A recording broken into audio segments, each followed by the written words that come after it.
Hello po, good morning sa inyong lahat. Ako po si JDB. Pag-usapan natin ngayon saglit ito hong downtrend ni VP Sara na nagpapatuloy. No? Sad-sad na naman ho siya ngayon. At ang masakit nito, nako, 10% ang kanyang ikinasadsad. So hindi lang si BBM ang nag-iisa, pati rin ho si Sara. Pero dito sa survey naman, ng yung nakaraan si Publicus Asia na talagang, Diyos ko, kulang na lang, apakan pa nila. Kulang na lang apakan pa nila etong si PBBM doon sa survey nila.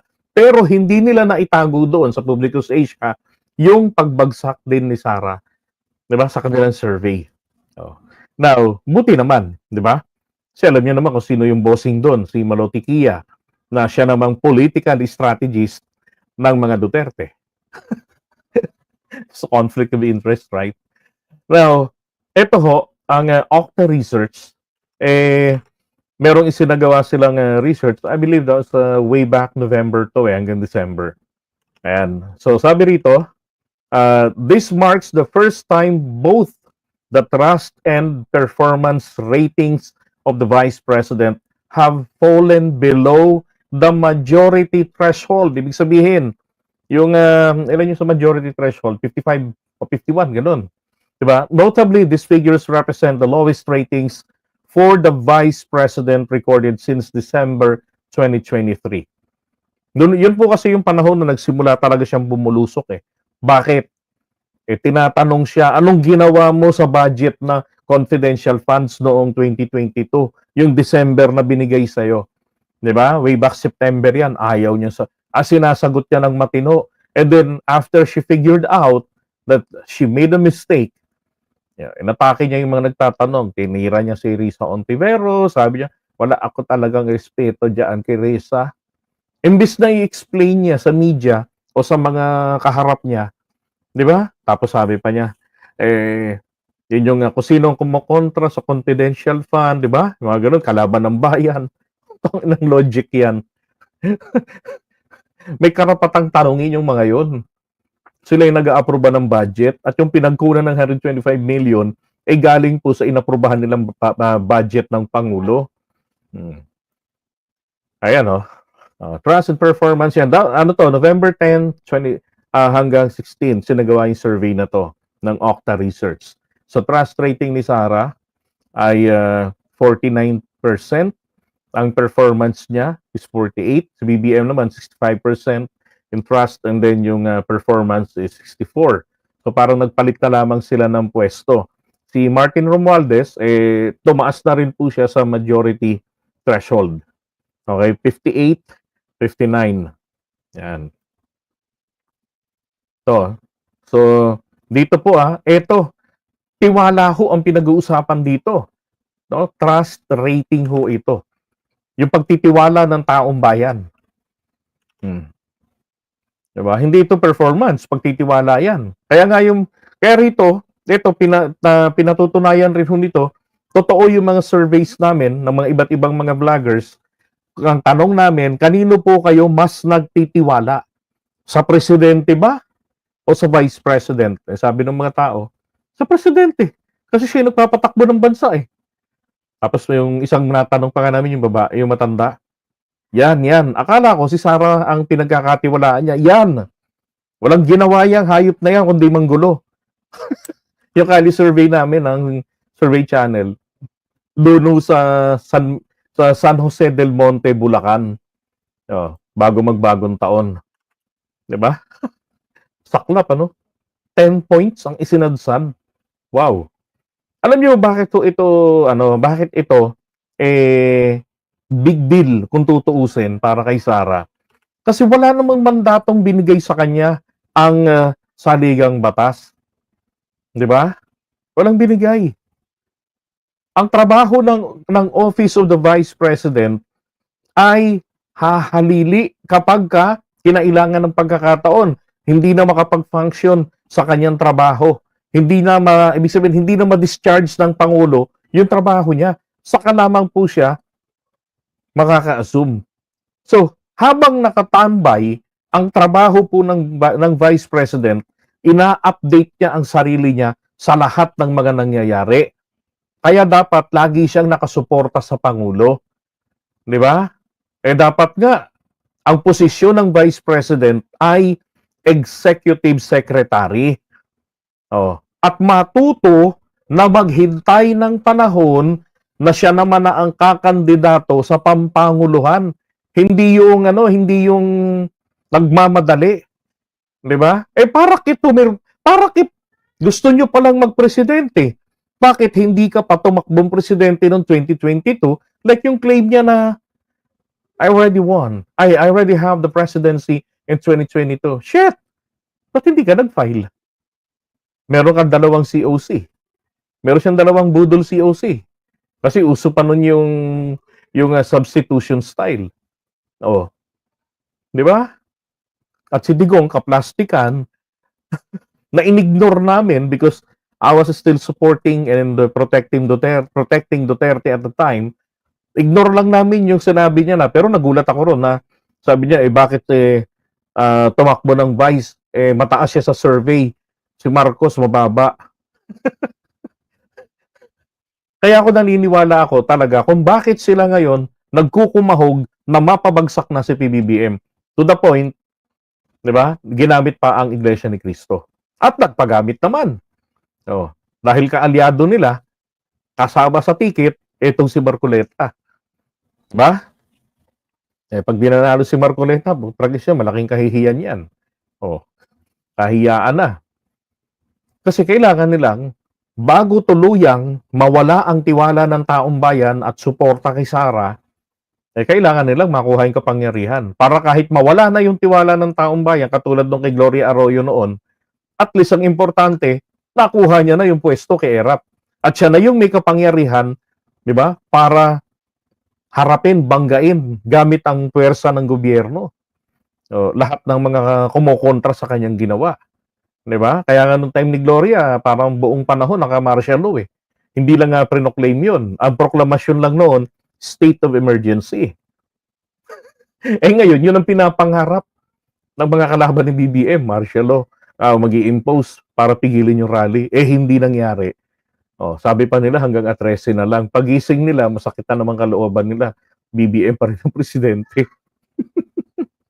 So, kaya ho nawawala ang tiwala ng taong bayan, ayaw magpaliwanag, ayaw nun mag-take ng oath. 'Di ba? Nung nakaraan, napilitan ng mag-take ng oath, hindi naman natuloy siya tinanong. Kasi alam na kung anong isasagot niya eh. 'Di ba? Forgo na naman. Alam kung ano yung purpose, bakit nandun siya. Hindi para magbigay linaw, kung hindi para magbantay. Ay nako, she already dropped the balls. 'Di ba? She had moment sana para magdepensa. Ang problema, ayaw niya magpaliwanag. To the point, nilaglag na yung mga tauhan. Tingin ko ho, nakaapekto ng malaki yan. Kasi, nabulgar patuloy. Bakit tinangkang harangin, yung paglabas ng audit observation memo, yung AOM, di ba? Yun pala, doon para sila matataranta at naglagay na sila ng mga liquidation nila, mga acknowledgement receipts, at yun ang nakita na nga, sina Mary Grace Piatos. Those are code names.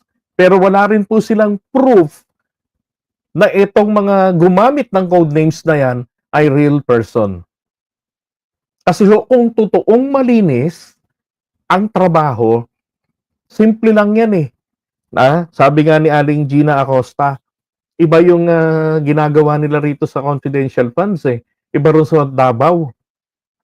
Nung tinanong ni Beatrix, di ba, ni Congresswoman Jinky Luistro, kung ikaw ang nagdi-disburse ng pera, ibibigay mo ba ng walang pinipirmahan? Sabi niya, hindi po. Di ba kasi dapat naman base nga sa guidelines, dapat may logbook yan, sabi ni Ping Lacson. Dapat, yung gumagamit kayo ng code names, sino sa field ang binigyan nito, meron kayong blue book, o sino si Mary Grace Piatos, andito yung identity niya. Just in case, kailanganin ng COA na i-verify. Kunwari, random testing, sino tong mga to? Okay, matawagan nga yung mga identity nito. Hindi naman po ito dinadivulge sa publiko, bawal yun. Pero pwede hong gawin ng COA. Kaya ang COA nagduda. Kasi puro liquidation nila, papel. Walang iba pang attachment na ebidensya. Oh, 'di ba? Ba't kailanganin hanggang sa February pa ngayong taong ito?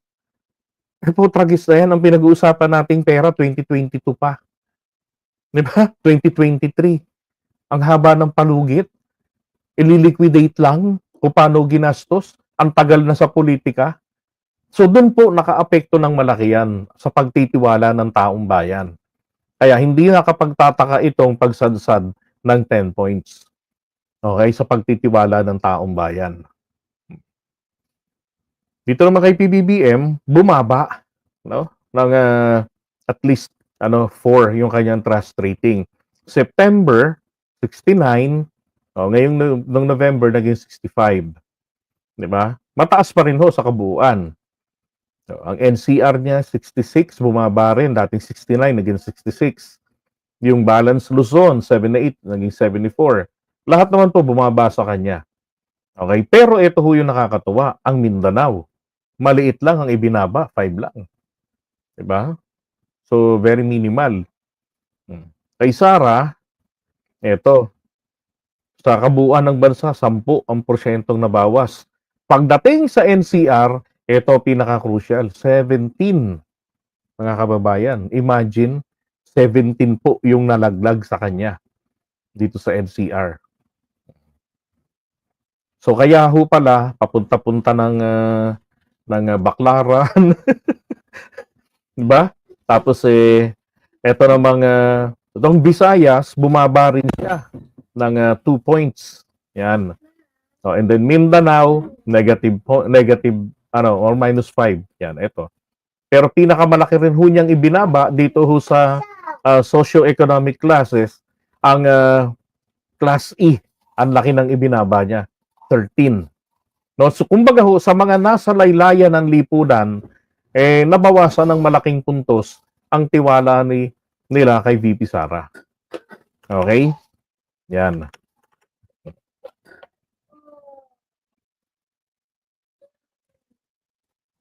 Oo, obvious naman talaga, JD. Gusto talaga nilang maupo siya. Diba? Bago nga tuluyang mawala ang tiwala ng taong bayan hanggang Mindanao, tingin ko mangyayari yan kung papaabutin pa ng hanggang 2028. Oh. Diba? Okay? Oh, sabi ni Pia Online.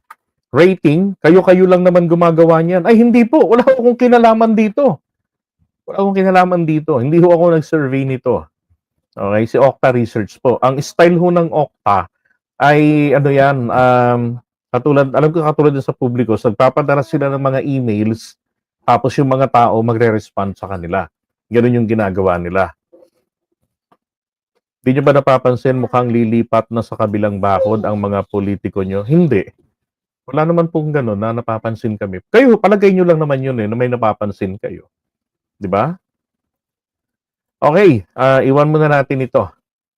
No? Kasi ito na naman pinakikita rito na tuloy-tuloy ho since 2023, 2023 December, nagsimula na ang pagbulusok ni Sara. Dahil yan sa mahiwagang confidential funds na 125 million. Oh. Kasi unang-una, bakit nga nauwi pa sa pag-issue ng ang COA ng Notice of Disallowance? Maswerte na lang at nilinaw ng Korte Suprema na walang kapangyarihan magpataw ng parusa ang COA. Kaya yung inutos na isauli ninyo, yung 72 million pesos pa yun o 73 million pesos, hindi na po nila, wala na pong visa yung utos na yan ng COA. Pero ang masaklap nito, baka kailanganin pa ng ombudsman ang mag-utos. Makakasuhan pa siya. 'Di ba? Oh, mas mahirap 'yun. Sabi ko nga nung una kung sa tingin nyo may mali kayo, isang swelduhan lang naman yung 72 million na yan, maano ba namang, sige, bayaran ko na, I made a mistake, di na ako ulit. Oh, di tapos na ang problema, wala na. 'Di ba? Wala nang alingas-ngas. Oh, gasino lang naman 'yun, bilyonarya naman sila. No. 'Di ba? Kung hindi sila bilyonarya, pakilabas ng SALN.